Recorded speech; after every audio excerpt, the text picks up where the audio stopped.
What's up, everybody? It's Jordan, and welcome to Sports Stu Hines Show. I have not done a video in a very, very long time. Lots of stuff has been happening the past month or so for me. There's been lots of things to talk about throughout the sports world, like my Boston Celtics, unfortunately losing in the NBA Finals. There's been some big NBA news, like some big trades. There's been some big NFL news kind of as well. But today we're going to kind of be focusing on the Bengals. There's some kind of interesting topics here. The Bengals, maybe they go after and sign Odell Beckham Jr. In a couple of days. It's going to be the deadline if the Bengals can get an extension done with Jessie Bates. And joining me today, the host of the unofficial Bengals podcast, I have Frank Laplaca joining me. How you doing today, Frank? All right, Jordan, it's good to be back on. I know it's been a little while, and I guess you got the memo. We both have the exact same shirt on, so we're looking like a team right now. I just not realized that. That was not planned or anything, but we have a lot to get into. And we'll go ahead and talk about if the Bengals should go after a wide receiver number 4. A couple weeks ago, there was lots of talks about if the Bengals should go after Odell Beckham Jr. That was kind of the top marquee name people were talking about. But there's a couple other, players people kind of talked about as well, such as Will Fuller, Deshaun Jackson, and Julio Jones. It's weird because when you look at Julio, Beckham, and Deshaun Jackson, at their peak, all those guys were easily a top 10 receiver in their prime, but they are clearly past their prime. Even Will Fuller, I mean, he's not a marquee receiver when he's healthy, which is a big if. He's a pretty good receiver. In the 2020 season, he had over 800 yards and 8 touchdowns with Houston. Beckham last season, obviously, the situation in Cleveland did not work out. He goes to the Rams, which is weird because people talk about he played so much better in the Rams. He had 5 touchdowns in 2 more games with the Rams than he did with the Browns. But when you actually look at that, take a deep dive at his stats with Cleveland and LA, they're basically identical. He actually averaged more yards per game, I believe, with Cleveland than the Rams, which is just kind of crazy.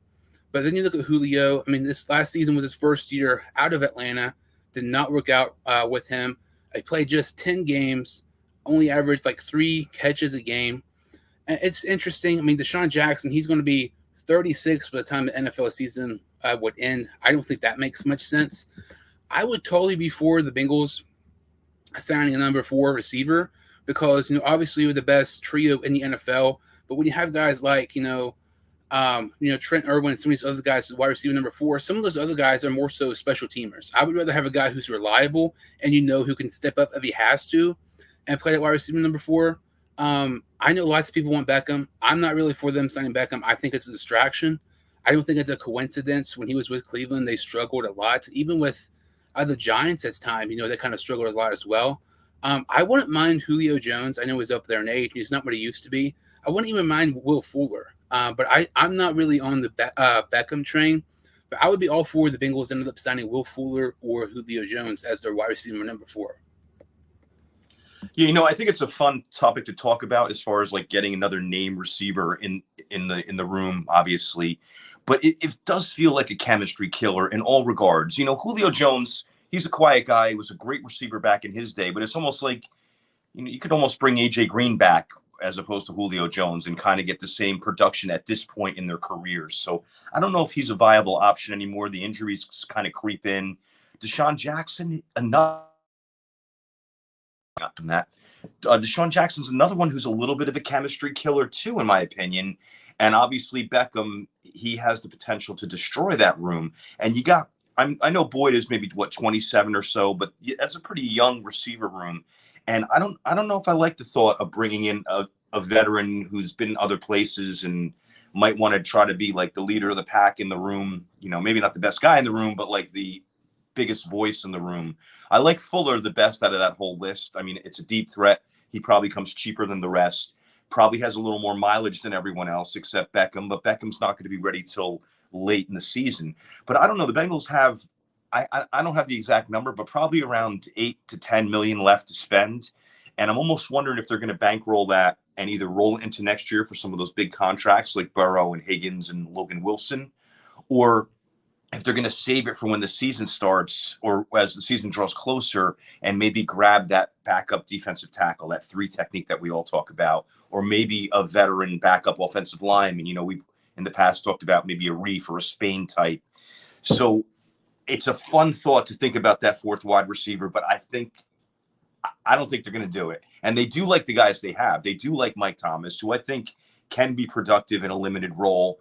Trenton Irwin, we don't know what he is about, but when he's in there, he performs. Trent Taylor was, I believe, underused as a receiver. I think they could have used him a little more. At this point, him and Deshaun Jackson, I think you're getting equal performance out of those guys. So I know I'm kind of wandering around the point here, but it would be fun, but I would say they're probably not going to do it. And it's interesting because it's one of those situations, like you look at this wide receiver trio, it's the best in the NFL. I don't think it's a debate. But if one of those guys go down, I mean, we still have two very good receivers, but I mean, our wide receiver group goes really thin pretty quickly. I mean, the wide receiver four, none of those guys, I mean, they can occasionally, have some plays once every while, but I don't know. I wouldn't be opposed to signing one of these guys. I know what you're saying because especially a guy like Beckham, who is pretty much known to, kind of ruin teams, to be a cancer to a team in a locker room. But it's really interesting, what's going to happen with the Bengals. And you mentioned with, the cap rollover. That's something else, we can maybe see. Or maybe even save this money in case, let's say, I mean, I don't want it to happen, but if a guy like Mixon goes down, I mean, our running back group is really, really thin. And there's a free agent running back on the market or something like that. And I feel like that's something people don't really talk about enough, is that these top teams in the NFL throughout the season – is that they still have enough money, let's say $8 to $10 million, kind of about what the Bengals have right now, is that they still have that extra money in case something bad happens. They have that money that they can, sign a top guy. And I think that's, some Bengal fans are wanting us to, maybe sign a guy like Beckham who's going to have more money than a Fuller, Jackson, or Julio. But that money right now that's not being, spent could be, could really help us if a guy goes down in the middle of the season, which I really don't think is talked about enough. Excellent point. Yeah, you want to have that in reserve. And if you think about some of our in the middle of the season signings, like Trey Flowers was one of those last year, and he became, a guy who was shutting down tight ends at important times in games for us. So, yeah, Jordan, I believe it is a good point. We're all rushing to just spend that cap right to the limit. But maybe you be a little patient with it and let the season develop and see where you need that money more than other places. And when we talk about all these positions, like you're right, wide receiver, right? You're one injury away from being a thin room. Running back, same thing. Offensive tackle, defensive tackle. I mean, we could run down almost every position group in the room and on the team and have those same kind of issues. And, that was something else, like, Fitzpatrick has played around the league for quite some time. I know he retired, about a month ago, but I haven't done a video since then. But he was somebody, the more I thought about it, I wouldn't be opposed if the Bengals were signed, because I feel like a backup quarterback is one of the most difficult positions to get in the NFL. You hear, backup quarterback is so hard. You hear a quarterback is the most difficult position to play. That is true. I was the number 2 as a backup quarterback because, they had to sit in practice. They don't really play with the first team much. But when you look at the backup quarterback with this team, I don't feel comfortable with this team, having Brandon Allen start. If we have that money and Burrow goes down, or maybe there's something, the medical staff don't like about Burrow. Maybe it's not something serious. But, I mean, that money could really help us. I mean, even look at a couple years ago, we signed Quentin Spain in the middle of the season when we didn't have a ton of money. And look what he did for us. I mean, he's one of our better offensive linemen in quite some time. So I'm hoping it doesn't come to that, like somebody gets hurt. But I'm glad that we have that money in case something does happen, that we kind of have that insurance policy. We have enough money, we can go after a guy if we need to. Yeah, no, I totally agree with you. It's a good thing rather than a bad thing. Some teams were right up against the cap this year and didn't have that luxury. We got to spend on a ton of guys and still have some extra money. So good job by the front office, really. And, this offseason, we'll kind of talk about it in a little bit, but I feel like this offseason one of the best in franchise history. When you look at, we attacked team needs. We did everything I feel like we should have done for the most part. And something else, lots of people were upset that Jessie Bates was franchise tagged back in March. I absolutely loved it. I thought it was smart by tagging him. I thought they would sign him to a contract worth $16, $17, $18 million. I felt like that would be ridiculous. And, today is currently, the 12th, but until July 15th, or just a couple of days from now, to get an extension done with Jessie Bates. The tag that he signed, he will be making 12.9 million. He's kind of stated that he might not play if he's playing under the franchise tag. Ultimately, I do think he'll end up playing. But Mike Garafolo of NFL Network said don't really expect an extension done before the deadline. It's interesting because I wouldn't mind Bates re-signing for like 14, but that's the most I'm giving him. Because when you look at this, team, when you have, you already kind of, hit on it with Burrow, Higgins, some of these other guys, Logan Wilson, some of these young, talented players who are going to be free agents, and be eligible for extensions next season. I feel like those people are more, important to our team than Bates. I feel like it would be super risky for the Bengals to give Bates a lot of money because that money could, impact your, signings with Higgins and Wilson. And I just don't really think it would be smart for the Bengals to give Bates a big extension. I feel like tagging him was 100% the best option. And I feel like that's going to help us in the long run because we can maybe still give those, top players money when their contracts are available. Yeah, and I agree. We've talked about it before, and I was saying from the beginning, they don't really. Safety is not a marquee position in the NFL, unfortunately. Even though it's a heavy duty responsibility, you need to have a good player there. And I just don't think they're going to give him the money. And if you look at it from Bates' point of view, yes, it's not good, and you're an injury away from your career and your earnings being severely damaged. But if you think about how much money he's made over his career, I believe 13 million will be by far the most money he's made in any year. Even though he could make more, obviously. Maybe he just says, maybe the trip to Las Vegas with Joe Burrow got in his head, and he just says, you know what, I'll play. It's the biggest payday I've had so far. If we go to the Super Bowl and good things happen, my value is going to go up more and more, and kind of bet on himself. Because what's the alternative? He sits out, and what would you rather have, $13 million or $0? And that's what we'd be looking at. So yeah, I know Bengal fans love him, and you see so many people rooting for them to re-sign him and getting mad that they're not. I just don't think they're going to do it.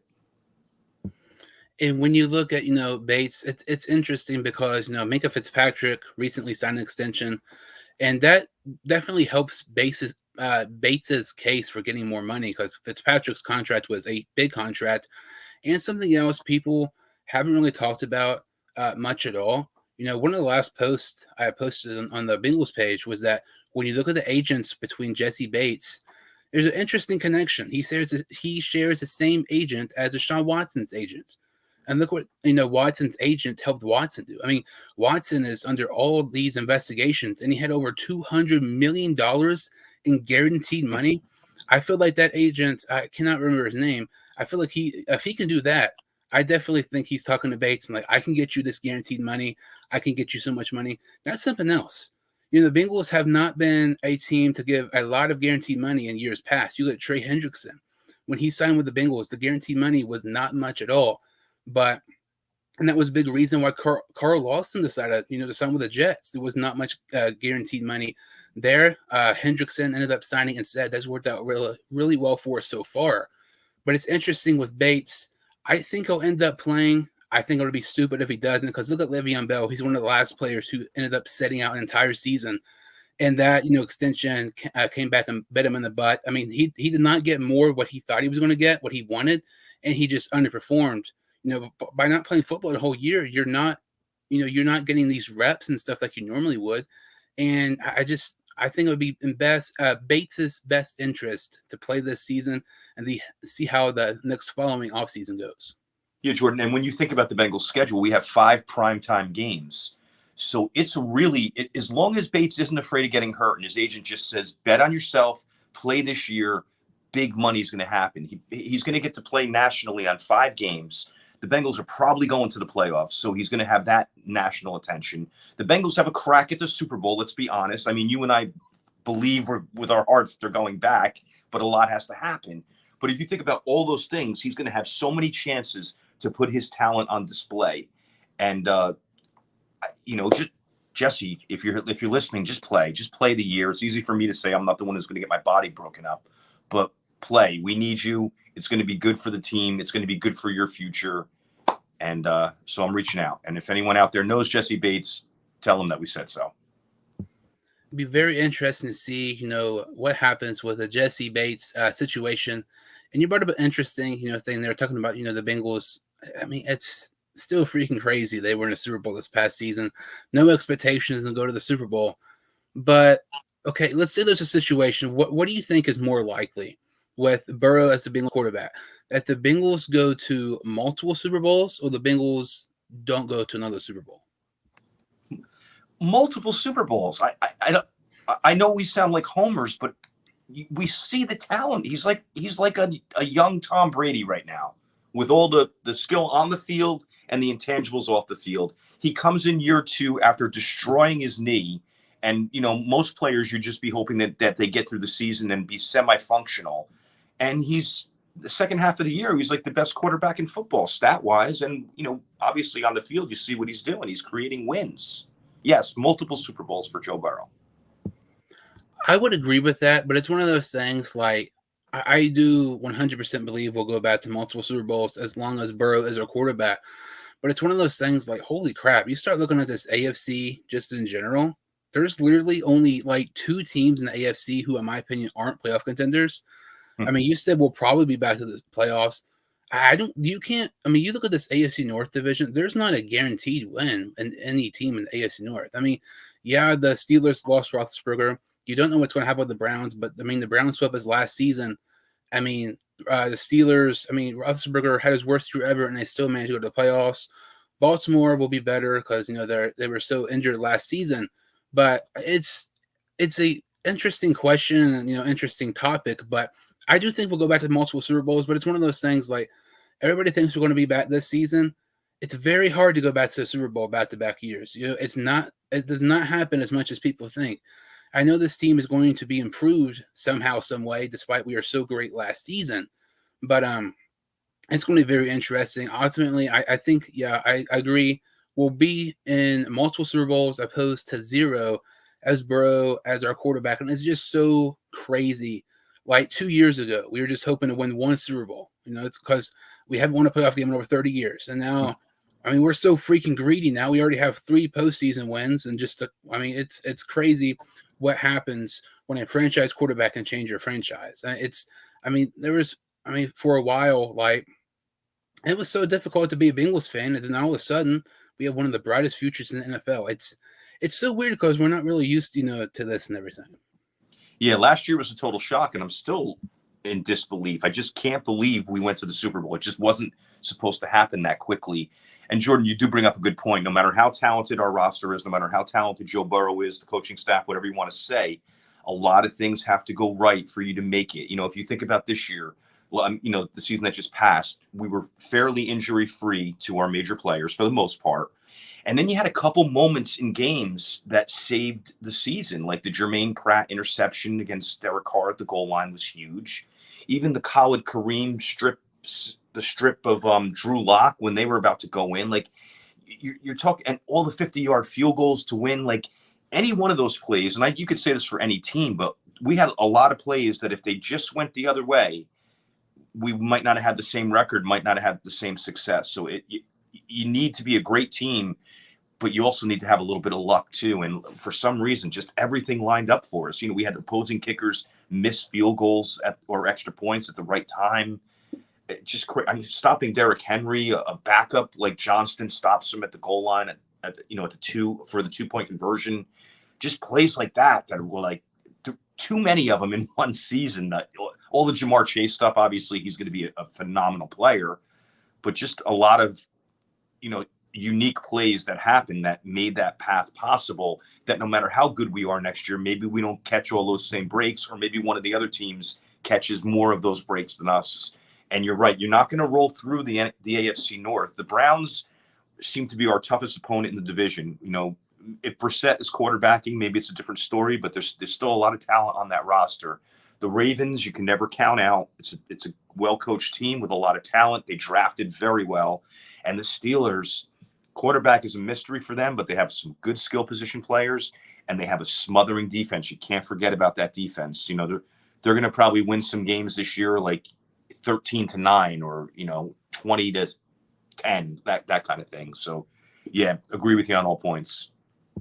And you mentioned kind of like these 1-possession victories, these game-winning field goals and stuff like that. You look at years past, we didn't win those games because we didn't have the better quarterback. And I feel like, it goes back to show the quarterback's the most important position in football. When you have these one possession games, 80 to 90% of the time, whoever wins is having the better quarterback. And the fact that we have one of the best quarterbacks in the NFL will definitely help our, chances when it comes down to those games. Because, having, these one possession losses when we had Andy Dalton, you knew we just weren't going to win some of those games, but if we just had a better quarterback, we could. And now we have Burrow, and it's one of those. It's just so crazy with Burrow. And it was actually, the other day there was a ESPN survey, and they had the top 10 quarterbacks in the NFL. The top 10 were Prescott, Deshaun Watson, Russell Wilson, Herbert, Stafford, Burrow, Brady, Allen, Mahomes, and Rodgers. So Burrow was named the 5th best quarterback in the NFL. So do you think that's too high, too low, or just right for Burrow to be named the 5th best quarterback in the NFL as of right now? I'm jaded. I don't know. I think he's a top 3 quarterback. And, some guys have bigger arms. Herbert has a bigger arm. Mahomes has a bigger arm. Some guys can run the ball better, like a Lamar Jackson or an Allen, all those guys. But Joe seems to put it all together. If you analyze his game and the way he makes reads on the field and he makes intelligent decisions, and it's the intangibles as well. Like, did Brady have the best arm? He has a very good arm, but no, he knew how to lead a team and to win and to be clutch. And going back to Andy Dalton from what you said before, props to Dalton for years of great service. But when the big lights were on, he had a rough time. And same thing with Carson Palmer, if you want to go on recent history. And then when you have a guy like Joe Burrow at the most crucial times, he just has that calmness and the ability to lead the team. And that's why we're winning these one possession games, as you also mentioned. So I'm sorry. Yeah, call me whatever you want. I have Burrow as a top 3 quarterback, and it's not just pure arm skill alone. It's a lot of the other factors that come in. It's throwing a catchable ball too. You can throw a rocket at someone 12 yards away, and that's a tough ball to catch. But if you're placing it in good spots where the defender's not getting a crack at it, there's some balls that are thrown that you almost can't drop. And Burrow seems to have a lot of those. And just if you watch his game, it's incredible. I can't believe we have a quarterback like this in his second year, because he's like that. You're looking at Joe Burrow as if he's been in the league 5-6 years because of the way he handles himself. And he doesn't. There's no learning curve for him. And we can see so many quarterbacks in NFL history that the light took so long to come on, if ever. And his light went on right away. And if it wasn't for that knee injury, he'd probably be a few steps ahead. But here we are, and sky's the limit for him. But yeah, I'm glad he was named top 5. I put him top 3. I still like Mahomes is got to be top 3 too. And I'm not saying better or worse than Burrow, but I have Mahomes up there. Probably Mahomes, Rodgers, Burrow, Allen, right on the cusp. I don't know. I'm throwing names out. It's really interesting because I feel like, 5th is a good spot for Burrow, but I feel like anything worse than that, I feel like would be ridiculous. Like, you look at some of the people behind him, Prescott, Watson. I don't know how anybody could say Watson's better than Burrow. I know Watson was great with Houston, but we're talking about a quarterback who hasn't played for, by the time he actually started, it's going to be like 2 or 3 years. Russell Wilson's good, but he's not what he used to be. Herbert's up there. Stafford's up there.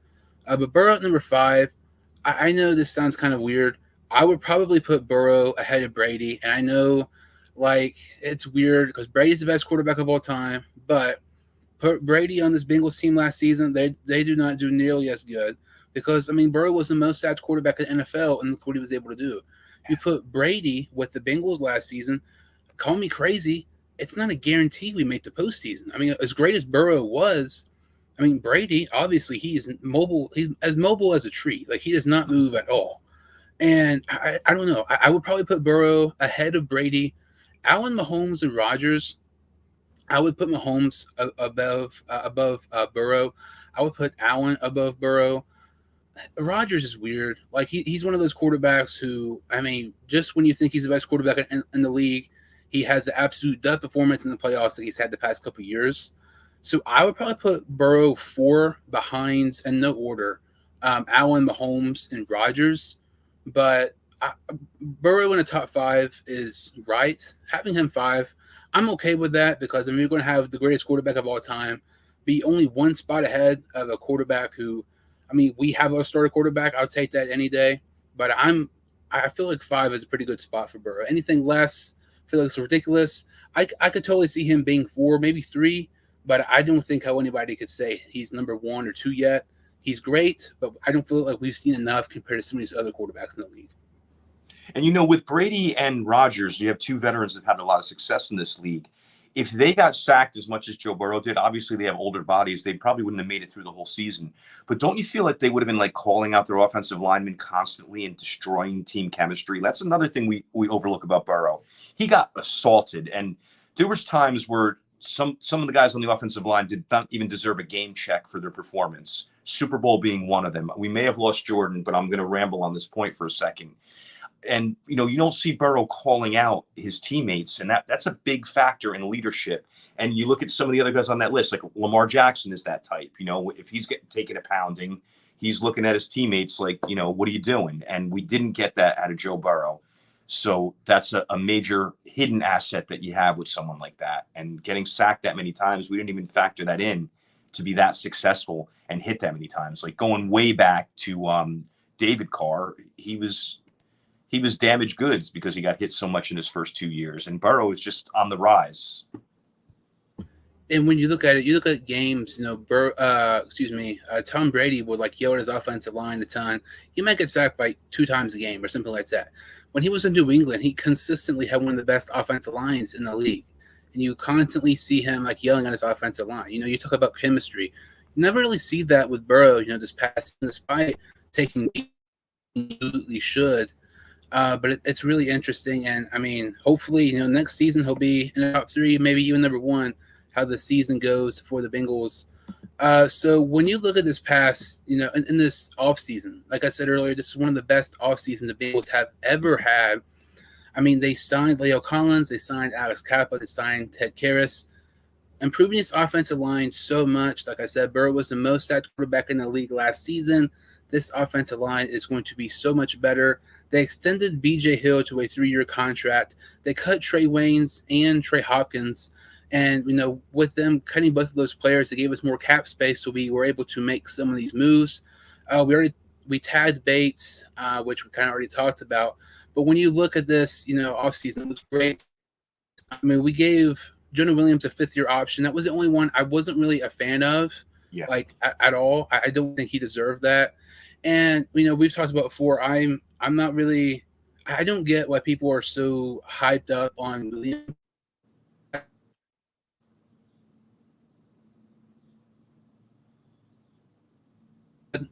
Why they did it, because that was right around the Jackson Carman situation, with the, allegations and stuff. So I was kind of thinking, well, maybe they did that in case Carman would be suspended. You haven't heard a word about that Carman case since then, which is kind of strange. But when you look at Jonah Williams, if that's your worst thing that happened in the offseason, that kind of shows you how good of an offseason the Bengals had. I mean, this offensive line is going to be so much better. Burrow's going to have a clean pocket for once. I don't even know if he knows what that is because he's never had a clean pocket. I mean, we cut Trey Waynes, who, you could look at it. That's one of the worst contracts in Bengals franchise history. Just did not pan out at all. I believe we gave him, it was a 3-year contract worth 42 or something like that. I don't even think he played like 14 games or so. Seemed like he was constantly hurt. Then B.J. Hill. When we robbed the New York Giants by, trading away Billy Price to get B.J. Hill, I feel like that was a great signing as well. He's going to have 15 the first season and 15 the 2 next seasons, which I like that because the Bengals are kind of used to doing that, kind of like front loading these contracts, put a lot of money in the first year and not as much as second year if their play declines. But overall, this is one of the best off seasons in Bengals franchise history. We're coming off arguably the best team the Bengals had in franchise history. There is so much to look forward to for this Bengals team the next couple of years. Oh, 100%. And they had another good year of free agent signings. As you mentioned, the 3 offensive linemen are going to help massively. And you can watch Burrow's numbers go up when he has a clean pocket for really, like you said, the first time in his career. I think Hayden Hurst is a hidden gem, and he's going to have a decent year as well. And when you look at the guys they lost, this is another way that I would gauge success. We didn't really lose too many guys that we wanted. Like Ogunjobi, we wanted him back, signed with the Steelers, really unfortunate. But who else? Uzama, I guess. But a lot of Bengals fans are happier with Hurst or call him kind of equal. Darius Phillips, we lost. I mean, everyone had turned on him after that 2-fumble game or 3-fumble game, whatever he had. So most of the guys that Trey Waynes, yes, one of the worst contracts. It was crazy because in the playoffs, I believe he was playing special teams, and I'm like, he's making more money than Joe Burrow and Jamar Chase, and he's playing special teams. But yeah, so getting rid of all that dead weight or getting rid of guys that weren't really big hits is another big success of this offseason. So great signings and great job of retaining the guys that you wanted to retain. And you mentioned CJ Uzomah. That was just really weird to me. I thought for sure Uzomah was going to re-sign with us, but instead he signs a contract with the Jets. Uzomah was one of those players I didn't dislike, but I feel like Bengal fans overrated him a little bit. He had his best season easily this past year.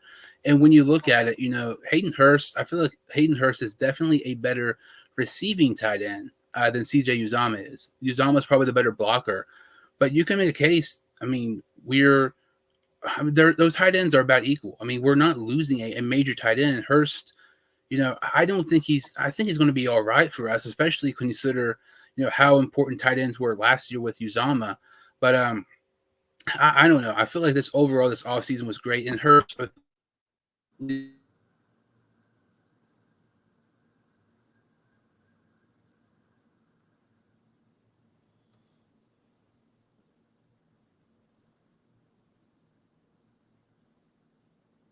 Not sure if Jordan cut out.